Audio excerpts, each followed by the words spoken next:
Hey guys, my Spot and welcome to week 32 of the 2018-2019 Premier League review. If you are new to the series, what we do is we take a look at the past set of Premier League results, we take a look at the Premier League table, and we finish off by looking at the top goal scorers. So here are the past set of Premier League results. These games were played on Saturday the 30th, Sunday the 31st of March, and Monday the 1st of April 2019. Also next to the games are their times in this video, so if you want to hear about a specific match, you can just go to the time next to the game and you'll skip out all the other crap. But without further ado, let's get into our first match. We'll start with Crystal Palace versus Huddersfield. If results went against Huddersfield on Saturday, they could have been relegated, but to survive for one more week, all they had to do was not lose, and they were looking good.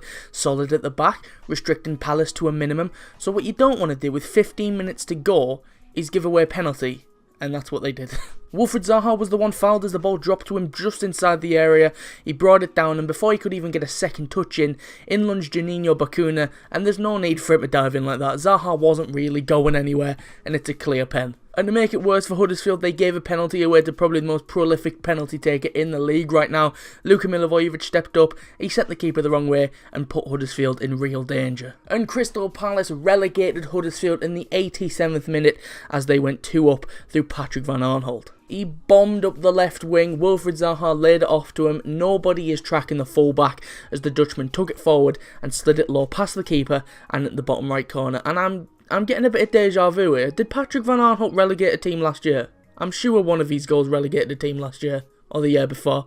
I'm getting deja vu. And that is how the game ended, and this defeat combined with Southampton and Burnley both winning meant that Huddersfield are relegated and will be playing in the Championship next season. We all knew it was coming for quite some time, and they actually equalled the record for the earliest relegation from the Premier League and became only the second team in Premier League history to be relegated in March. Having started the day 16 points from safety, it was always going to be a miracle to keep Huddersfield up for a third season. They tried to change a manager mid-season, but Stewart has failed to light a spark of recovery in his players. They did what many believed to be the impossible last season and stayed up, but not many people had them doing it again this season, and they just weren't able to, and now it's 2 months of pretty much meaningless football for Huddersfield. And we move on to Fulham versus Manchester City. It won't take long for this one to get a goal, and it was coming since the opening whistle as Man City took the lead just 5 minutes in. Poor from Fulham, they give the ball away 30 yards from goal to Kevin De Bruyne. The Belgian poked it forward to Sergio Aguero. He looked up and spotted Bernardo Silva to the right of him. The Portuguese winger then made his way across the box before eventually firing a low of effort out of the reach of the keeper and into the bottom left. And Man City doubled their lead in the 25th minute as Sergio Aguero got his 19th league goal of the season. Put City in complete control here. Yet again, Fulham give the ball away in a dangerous area. This time they give it away to Bernardo Silva, who almost instantly laid it forward to Sergio Aguero. He took a touch in the box, and despite having 3 Fulham players trying to get the ball off him, he shows why he's one of the best in this position and poked it past Sergio Rico high into the net. And as the game ended, it was just a walk in the park for City. It was like watching a televised training match. It was just too easy. The away side quickly established the front foot in the game, and as soon as the first one went in, it was a case of damage retention for Fulham. City had 10 shots in the first 15 minutes alone, as Fulham were just second best throughout the entire game and failed to register a single shot on target in the match. Fulham were without their top scorer as Mitrovic missed out, and the squad that they played in this match had only 7 goals between them all season, and it really showed as they failed to make an impact at either end really, and City went back to the top with Liverpool still to play on the Sunday. And we'll move on to that game as Liverpool took on Tottenham. Liverpool took the lead 15 minutes into the game as Roberto Firmino put the home side in front. Andy Robertson take her back. What a sensational cross from the left back. On the left wing he looks up, and normally the Scot will look to drill a ball in low, but not this time. He whipped one right between the two Tottenham centre backs straight under the head of Bobby Firmino, and the Brazilian headed it in. But Tottenham levelled it up in the 70th minute as Lucas Moura got the equaliser. It had been coming, to be fair, nothing less than they deserved. They were all over Liverpool in the second half. It came from a free kick. Harry Kane took it quickly and switched it over to Kieran Trippier. He tapped it off to Christian Eriksen, who swept it across goal. It goes past Young-min Son and came in Lucas in the middle, and he smacked it home from close range. But Liverpool took the lead late on as they won the game in the 90th minute as Toby Alderweireld put the ball into his own net. A corner for Liverpool by Trent, cleared away, put back into the middle, cleared away, again back into the middle. This time it comes to Salah at the back post, he heads it back across goal, and Hugo Lloris, he's got to be doing better with this. He saves it, but there's really no pace on the ball. Like, to me, that's an easy catch. What he did was he actually ended up just parrying it straight at Alderweireld. There's nothing the Belgian can do about it. Basically, Lloris just threw it at him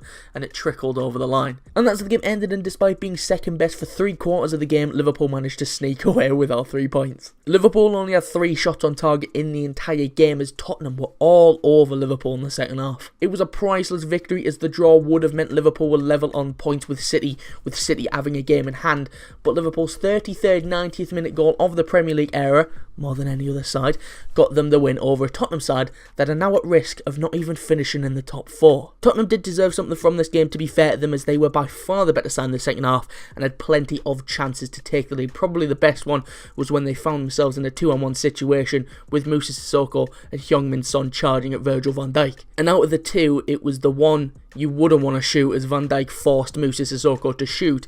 Not only that, he forced him to shoot on his weaker foot as well, and he blazed it over the bar. Tottenham will be ruining all their missed chances they had and would have been disappointed with a draw, and if they miss out on the top 4, this could be one of the results that they'll look back on and ponder. And we move on to Manchester United versus Watford. Man United took the lead just before the half-hour mark, as Marcus Rashford gave them the home side the lead, completely against the runner play.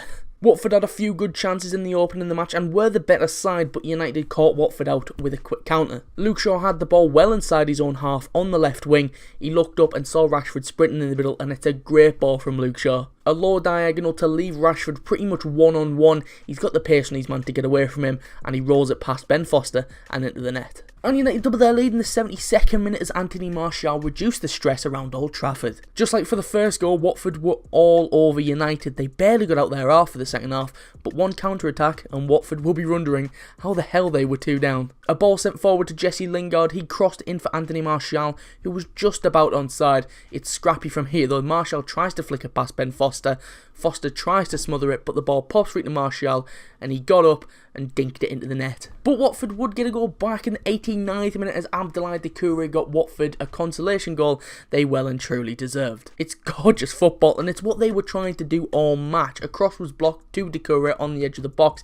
He tapped it down for Isaac's success. Successless for Deeney, but Deeney dummied it, and coming in behind was Doucouré, who took a touch and poked it past David De Gea. And as the game ended with Man United getting the job done, despite Watford being the better side for most of the game. They dominated possession, had the best chances, but were so wasteful in front of goal. In his first game as his permanent boss, Ole struggled against Watford, with many of his players looking tired, and if it wasn't for Watford's wastefulness, they would have been in real trouble in this game. But thankfully for United, they were able to catch Watford on the counter twice, as United survived a late push from Watford to hold on to the win. And we move on to Cardiff versus Chelsea. It was a proper rubbish first half. Nothing happened. Chelsea had the ball but weren't doing anything with it. But only 50 seconds into the second half we would get a goal as Cardiff took the lead through Victor Camarasa. It was a lovely finish, as well as a throw-in was launched into the box, partially cleared by David Luiz, but straight back to the throw-in taker in Gunnarsson. He laid it off to Harry Arter, who hit it first time into the middle, and there running onto it was Camarasa, who swept it home first time straight into the top right corner. But Chelsea levelled it up with 5 minutes to go as Cesar Azpilicueta got the equaliser. I know we said we need VAR, but this shouldn't have needed VAR. Jesus Christ. Willian swung a corner into the middle. It was flicked on by Marcos Alonso to his fellow Spaniard Asby, and he's at least 2-3 yards offside. It's not like there were tons of people around him. Like, just say if somebody was blocking. I mean, they're saying that Willian was blocking the assistant's view, but he wasn't. He just wasn't. But there was nobody around him. It's clear. Everybody watching saw it. But how the hell did he not see it? I think Lionel Richie saw that he was offside. And Chelsea stole the point in the 90th minute as Ruben Loftus-Cheek, he won the game for Chelsea. Daylight robbery.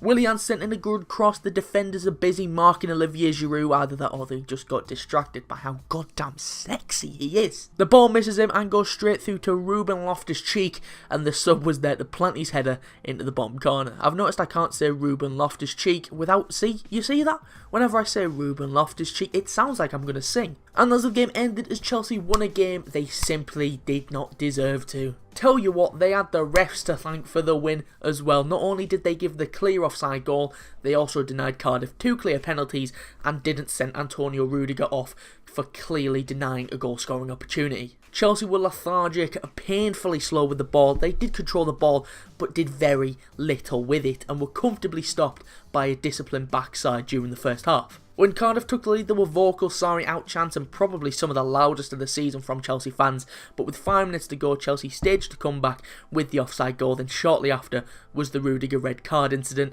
and Neil Warnock summed it up perfectly in his post-game interview. You know, to get let down by officials, it's, roll on VAR. If you can't see offside from across with a flag, it's not even close. When we get let down by decisions, we felt that Morrison could quite easily have had a penalty in the first half. We thought he could have quite easily had a penalty in the second half.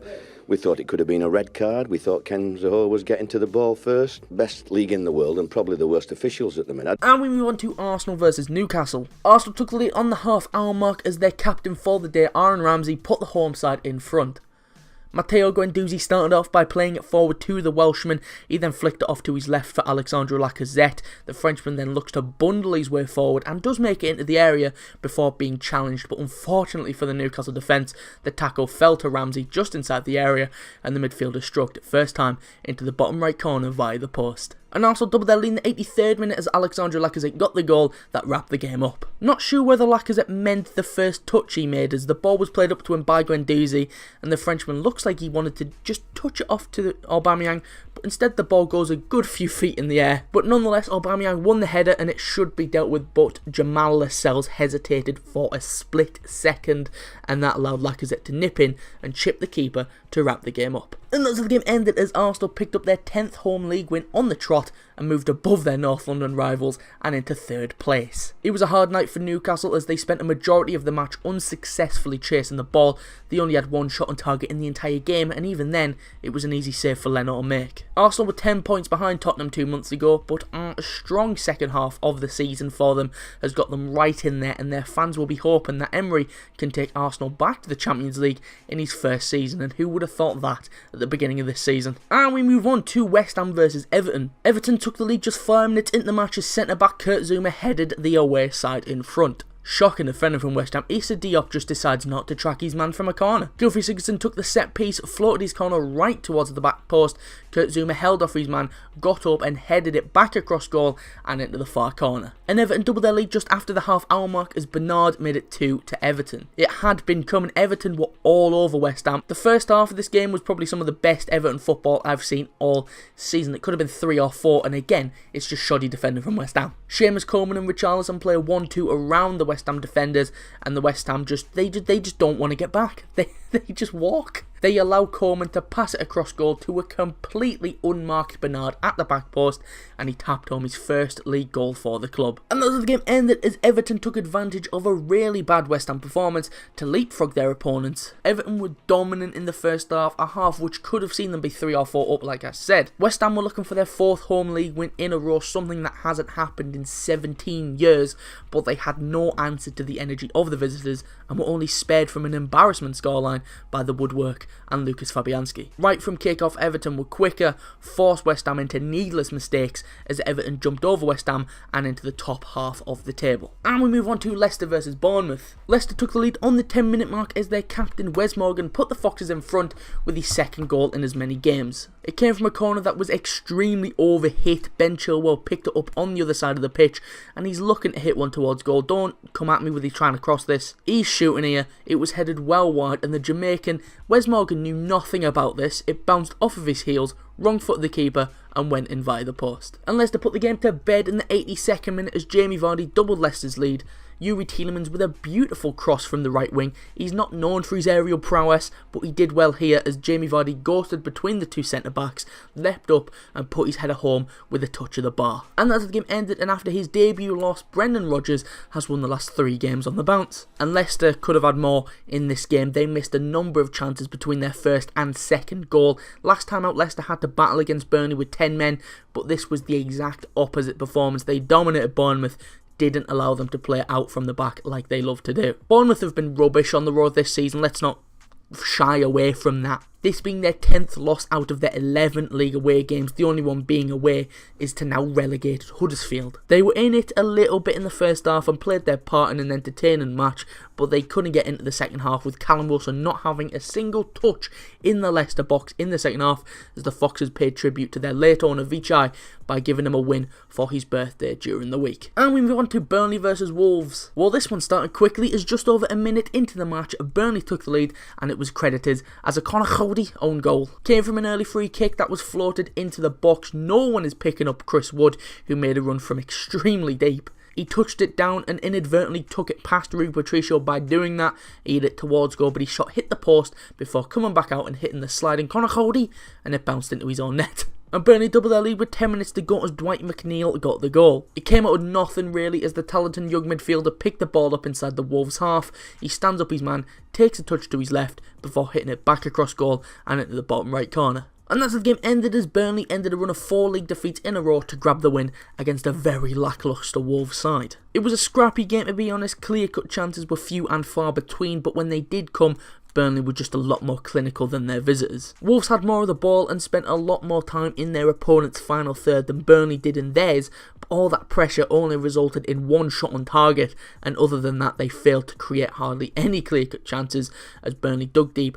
and got the win. And finally, we've got Brighton versus Southampton. It was a very tight first half with no real chances for either team, but just over 5 minutes into the second half we would get a goal as Southampton took the lead. Nathan Redmond was getting in dangerous positions all day but just couldn't get the right ball, but this time he did, as Southampton stole possession back in Brighton's half and sprung forward as it was played to Nathan Redmond. He looked up and poked it through the defence and into Pierre-Emile Højbjerg. He took a touch before lifting it into the far corner of the net past the keeper. And that's how the game ended, as Southampton came out on top in this massive game at the bottom, and they went level on points with their opponents today, who just didn't see themselves. Maybe they have one eye on Wembley in the FA Cup semi-final.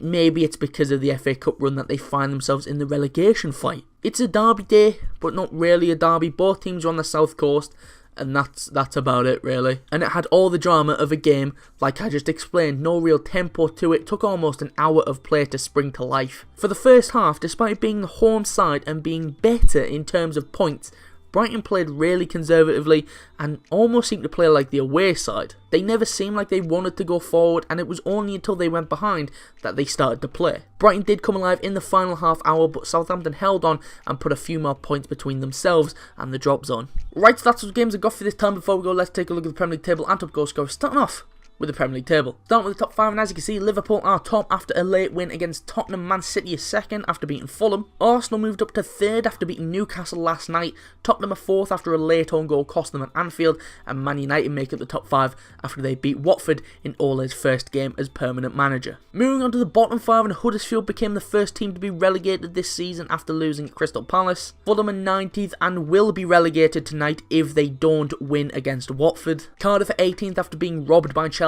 Burnley is 17th after beating Wolves, and Southampton make up the bottom 5 after a narrow win against Brighton. Moving on to the top goal scorers, and as you can see, Sergio Aguero is on the top after his goal against Fulham took him to 19 goals and 7 assists. And the others who make up the top 5 didn't score this week and are all separated by assists, and they are as followed: Mo Salah with 17 goals and 7 assists, then Pierre Aubameyang with 5 assists, Harry Kane with 4, and then Sadio Mane makes it up with just the 1 assist. Right, so that's what we've got for this time. If you did enjoy, be sure to leave a like and subscribe, and I'll be back on Thursday at 4 PM for the next episode of the Premier League review. Yes, we've got a midweek episode because teams that were busy earlier in the season are finally playing some of the rearranged games. So if you want to stay up to date about anything we do, be best to follow us on Twitter. The link to that is in the description, or it's at portionofsport_. If you missed last episode, that'll be on the right hand side of the outro screen, and a link to the channel will be on the left if you feel like subscribing.